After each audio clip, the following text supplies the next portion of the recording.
Friends ఇప్పుడు చూస్తున్న ఈ బావిని 2 సంవత్సరాల క్రితం వరకు ఒక చెత్త కుప్పలా వాడుకున్నారు. ఈ బావిని చూస్తే నమ్మడానికి ఆశ్చర్యంగా ఉంది కదా. అవును, ఇది నిజం. ఇది ఎక్కడో కాదండి, హైదరాబాద్ బన్సిలాల్ పేటలో ఉన్న బన్సిలాల్ మెట్ల బావి. ఈ మెట్ల బావిని 1900 సంవత్సరాల కాలంలో హైదరాబాద్ నడిబొడ్డున ఈ మెట్ల బావిని అయితే నిర్మించుకున్నారు. అలా కొన్ని రోజులకు కొన్ని కారణాల వలన ఈ బావిని పట్టించుకోకపోవడంతో దీన్ని డంపింగ్ యార్డ్ లా మార్చారు. అలా చెత్త కుప్పలా వాడుతున్న ఈ బావిని మళ్ళీ 2022లో Telangana government rain water project వాళ్ళు దీన్ని మళ్ళీ వెలుగులోకి తెచ్చారు.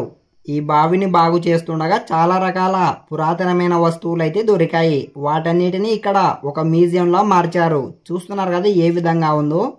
ఈ బన్సిలాల్ మెట్ల బావి ఎంట్రీ టికెట్ వచ్చేసి పర్ పర్సన్ కు 50 రూపీస్ అయితే ఛార్జ్ చేస్తారు. అలానే మండే టైంలో అయితే క్లోజ్ చేసి ఉంటుంది. మీలో ఎవరైనా ఇక్కడికి రావాలనుకుంటే కంపల్సరీగా ఈవినింగ్ టైంలో రండి.